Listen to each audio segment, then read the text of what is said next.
Our commencement speaker for this afternoon, Brigadier General Smith, is a graduate of the University of Guam with a Bachelor of Business Administration and a graduate of UOG's ROTC program.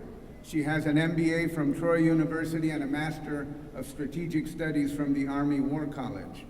Now, when asked how does she want to be introduced, she gave a typical kind of Guam way of wanting to be introduced. She wanted me to point out that she's the granddaughter of Joaquin and Tun Joaquin and Elizabeth Lujan and Antonio and Josefa Artero. She's the daughter of Franklin Artero and Eleanor Lujan, and the goddaughter of the former president of the University of Guam, Dr. and Mrs. Wilfred Guerrero. So that completes that Guam part of it, right? I'm also distantly related to her, although that had nothing to do with the invitation, because her grandmother and my mother are first cousins. But as important as her relatives are, and as significant as her lineage is to her and the pride she gives that lineage, she wasn't invited to be the commencement speaker for the graduating class of Fanuchånan 2016 semester of that, or even the fact that she was also my former student. She was invited here because she's a person of achievement. She's a patriot. She's a proud daughter of Guam. She's a successful UOG Triton, a living lesson as to what is possible when you are a little bit of a rogue and when you have a lot of talent and a healthy dose of perseverance. She may be a general in the U.S. Army, but she's one of us. Welcome home, General Tracy Artero Smith.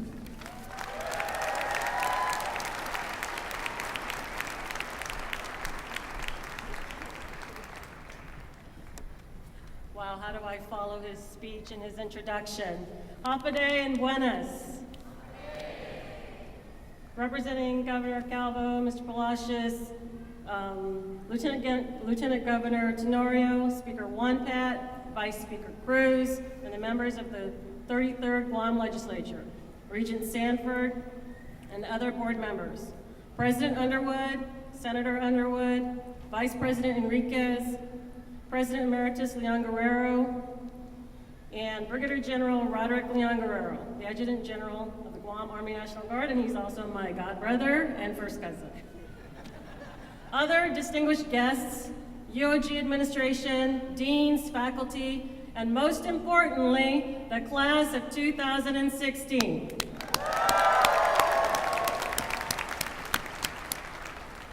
So Dr. Underwood introduced my family, and I do just want to thank them. My mom, Eleanor Lujan Artero, my dad, Command Sergeant Major, retired Franklin Artero, and his wife, Margie LG Artero, my true brothers in arms, my brothers, Matt, Audie, and Tony.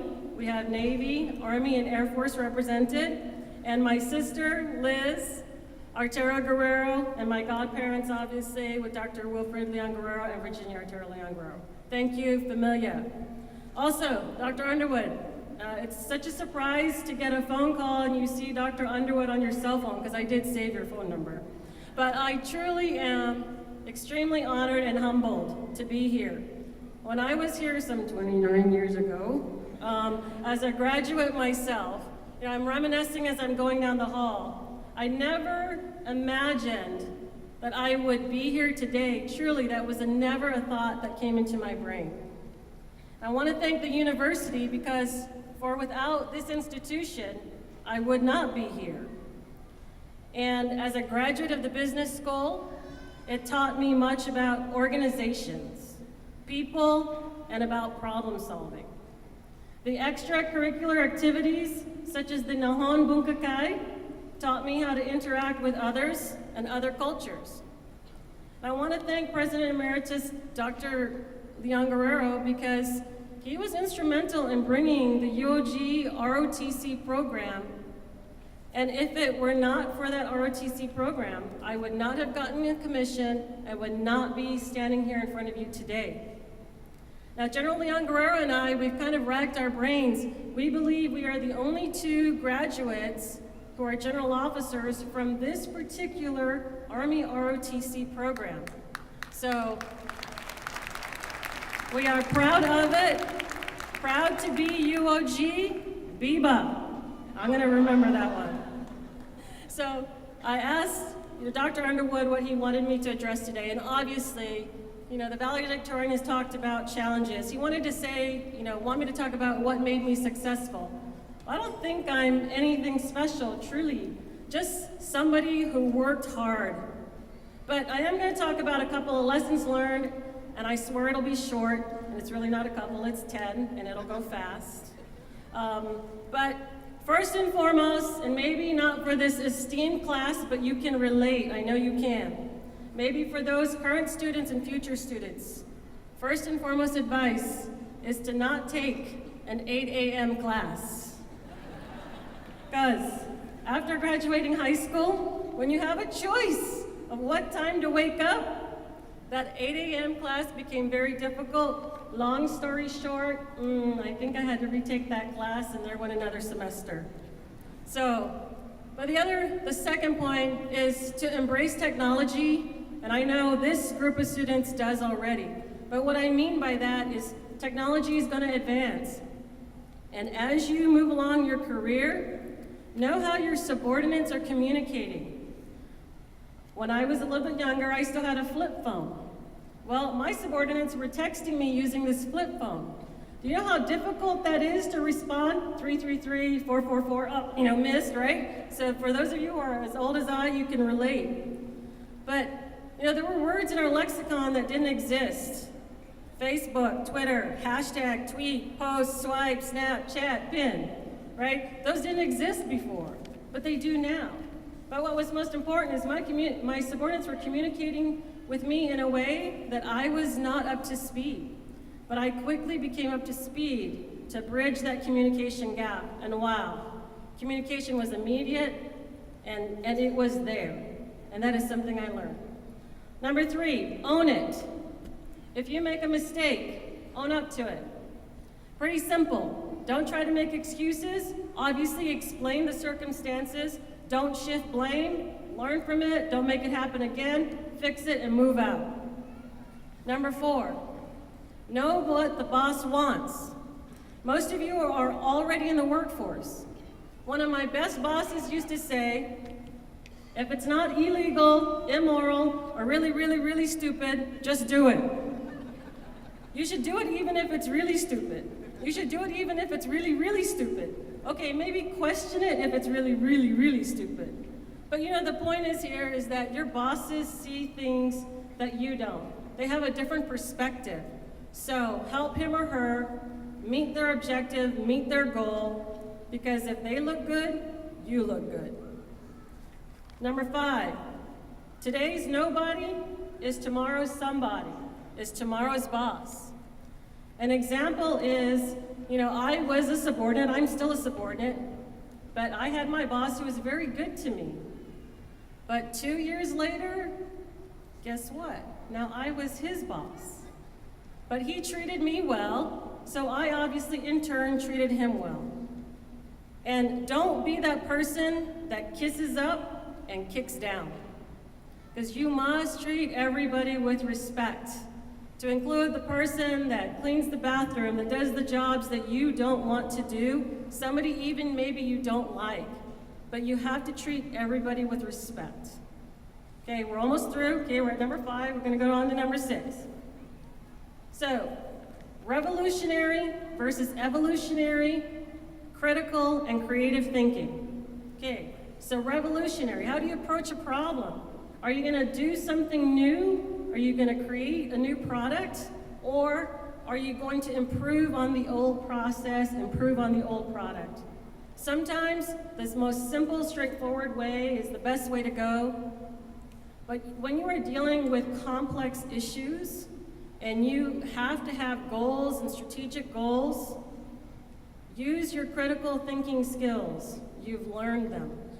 And use your creative thinking skills in your approach to problem solving. Number 7, 212 leadership.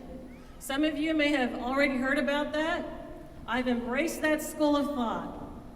So, water is hot at 211. Okay, all you guys, science and engineering, okay, you guys know this. But it doesn't boil or create steam. But if you add 1 extra degree of heat at 212 degrees, water boils. Water boils and creates steam. And steam is what moves that engine. So find your passion, find what it takes for you to get to that boiling point. It takes that extra degree to get things done. Take the extra step, go that extra mile, strive for that extra degree that gets the engine moving. Number 8, leadership. Leadership includes caring.